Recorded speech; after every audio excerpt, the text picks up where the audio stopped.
In the Yu-Gi-Oh! Anime franchise, we're introduced to dozens of interesting and unique characters throughout each series. Heroes, villains, and even anti-heroes like Seto Kaiba who walk the morality tightrope. Much like other anime franchises, how the writers want the audience to feel towards a certain character isn't always black and white. Sometimes downright despicable and vile villains are loved and heroes are loathed. With that said, I do generally believe there are many characters that the show writers want us to like that we end up hating anyways. This can be for a myriad of reasons, such as a character being annoying, useless, unskilled, or just having an unlikable personality overall. In this video, I'll be covering 6 such characters and why they're so disliked. I'll also be distinguishing differences between the English dub and the Japanese sub versions of the characters, as sometimes their personalities are slightly different. As long as the general consensus in the Yu-Gi-Oh! Community is that the character isn't liked very much and they aren't a straight up villain that we're supposed to hate, they'll be eligible for this list. Lastly, before we start, we are talking about the anime here, so I'm gonna go ahead and issue a spoiler warning. Anyways, let's begin. Number 1, Mokuba Kaiba, Yu-Gi-Oh! Duel Monsters. Let's start things off with one of the most useless characters in the entire Yu-Gi-Oh! Anime franchise. Truth be told, that's a very large part of the reason why most people don't like Mokuba to begin with, but make no mistake, it's not the only reason. When we're first introduced to Mokuba in the Duelist Kingdom arc, he unfairly blames Yugi for Kaiba's existential crisis and disappearance with no other proof other than, "You beat my brother in a card game, so it's your fault." He follows that up with trying to outright steal Yugi's star chips halfway through their duel rather than winning them fair and square. Starting to understand why nobody actually likes this guy. Anyways, when he's not stealing or blaming others for his family problems, Mokuba has a frequent habit of getting kidnapped, and when I say kidnapped, I mean like by literally everyone and at every opportunity that he can possibly find. Quite frankly, he puts Taya to shame in this category. He was kidnapped by Kimo, Tristan, Noah, and about half a dozen other characters throughout the series. So while Seto Kaiba is a billionaire, genius, visionary, badass, those qualities clearly don't run in the family because Mokuba displays none of them throughout this series. In fact, I'd make the argument that he's more of a burden than anything for most of the show. Number 2, Yuya Sakaki, Yu-Gi-Oh! Arc V.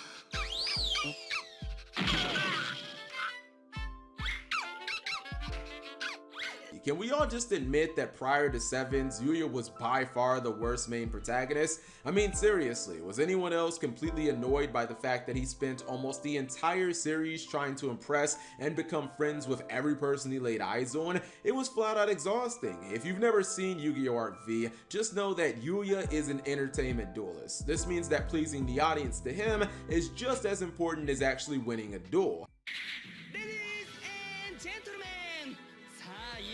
クライマックス相手のライフは驚異の1万超えこれを全て消し去れましたらご喝采ミラクルロケットショー発動なんだこれはへえ綺麗じゃない However, this mentality isn't strictly related to dueling. In fact, even at times of straight up war, Yuya feels the need to make everyone smile for some reason. Some might say that this is him having compassion, but I'd argue in a lot of instances, it comes off as just straight up asinine. Also, when it comes to his actual dueling, he won way too many duels strictly based on picking up the perfect action card at the right time. I know Yu-Gi-Oh! Main characters often have plot armor, but seriously, this was just absurd how many times he would find the exact card he needed literally floating in thin air to save him, yet that rarely if ever happened for his opponents. Lastly, I'm pretty sure he spent the entire show having a crush on his own mother, which is a plot twist so ludicrous, I'll have to save it for another video. Number 3, Aoi's Eyes in Yu-Gi-Oh! Vrains. As always, Aoi is a pretty complicated character. I really like her, but my opinion is irrelevant. Aoi is a character that the writers really didn't do any favors. For starters, her Blue Angel persona is fairly divisive. Hi!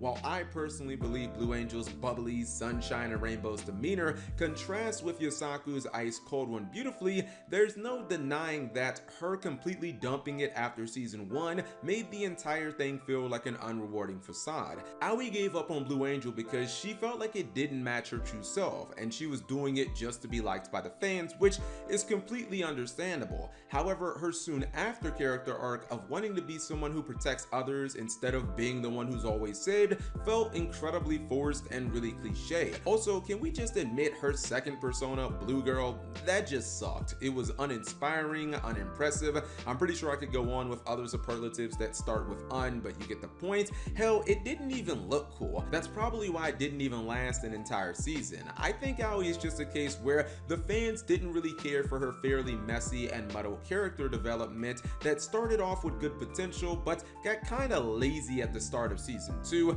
Lastly, she does spend 2 seasons playing a burn deck, and that'll always get you hate in the Yu-Gi-Oh community.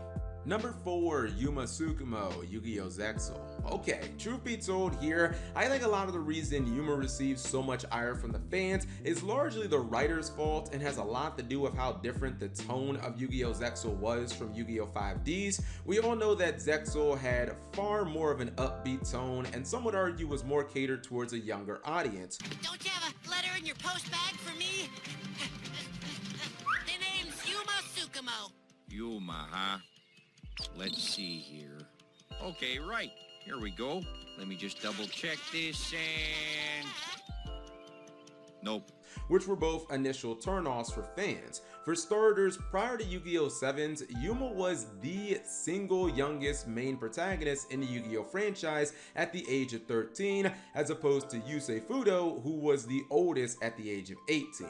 The writers also made Yuma a complete novice at duel monsters in the first half of the series, going as far as to make him appear outright inept at times. Eventually, we know that he grows to be a great duelist, but it's still pretty painful watching him constantly trip over himself against objectively bad opponents. Yuma did lose to Bronk 20 times in the span of 2 episodes, for goodness sake. And I've got to mention this, I feel like not only did they have Yuma look near incompetent at times, but they also undercut his victories by having Astral do so much of the work. Seriously, I couldn't have been the only one who was annoyed every time Astral just straight up told Yuma exactly what he needed to do. It's like, why even have Yuma there if Astral is just gonna make all the plays that leads to his victories? I didn't quite understand that. And maybe this is just a personal quip and I'll end on this. I just have to say, Yuma's dub voice was basically unbearable and I think it kind of ruined him for me.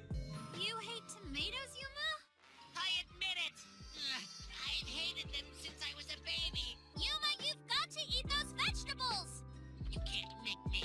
Number 5, Cyrus Truesdale, Yu-Gi-Oh! GX. Let me make this very clear at the beginning. When I say people dislike Cyrus, I'm specifically referring to the Japanese sub version of GX. As I've mentioned many times on this channel, the GX dub version is like an abridged comedy series that doesn't take itself all that seriously and is absolutely brilliant for it. We know that being a younger brother in the Yu-Gi-Oh! Franchise almost certainly means mediocrity and never quite living up to your much cooler and more successful older brother. Cyrus, of course, embodies this. He's less successful, less popular, less respected, and a far worse duelist than his brother Zane. Add on top of that he often comes off as a pitiful nerd with a deck that is just well, pathetic, and he's more or less looked at as somewhat of a loser. And I don't mean that loser but great potential and we all know he'll be badass when he taps into it type. I mean the regular loser type. So what differentiates the English and Japanese versions, you might ask? Differences so large that it led to audiences having vastly different feelings towards him as a character. Well, in the English dub, Cyrus, like many of the characters, is absolutely hilarious. Is this a dream? It feels more like a nightmare to me. It reminds me of this one time at Duel Camp. Don't get me wrong, he still comes off as an all shucks woe is me nerd who can't quite live up to Zane type, but at least he feels like one of the guys. When he, Hasselberry, and Chaz are ragging on each other as teenage boys often do, Cyrus feels perfectly at home, as if he can roll with the punches. Half the time he's like either memeing and the other half he's either laying out zingers. I've got one word for you, Sarge. Shower! Try using one. It actually gets you clean. Oh, and for your information, I showered last week. Well, next time, stand under the water. But they're smart dingers because, he's still a bookworm at heart. So overall, Dub Cyrus, awesome bro. Sub Cyrus, lame Oni-sama nerd.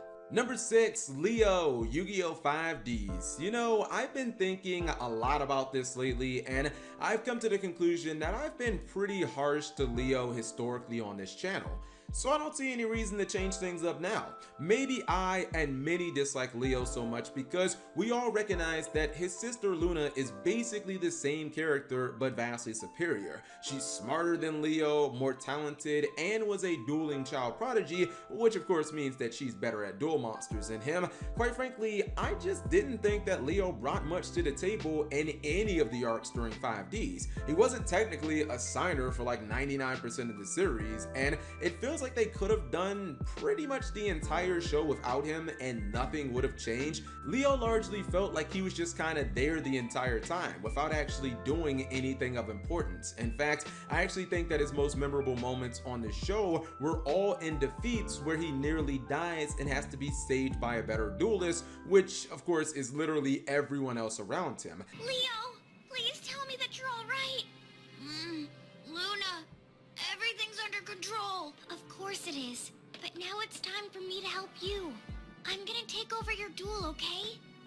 I guess I really let you down, huh, sis? I couldn't even win one little match. If you can think of a show where one of the main characters is just kind of along for the ride, that's Leo and what he is for Yu-Gi-Oh! 5Ds. I guess in his defense, Leo was originally supposed to be the 5th signer, but then they rewrote the show and made Crow the signer instead, and Leo kind of got relegated to sidekick as well. Maybe if they stuck with the original script, Leo would have felt like a more rewarding character, but that didn't end up happening. Anyways, what did you guys think of my list? Were there any other characters that you guys thought the writers really wanted us to like and enjoy, but you just couldn't get behind and you hated that character anyways? If so, leave that in the comment section below. Thank you guys for watching. As always, subscribe if you have not already and turn on that notification bell for more videos.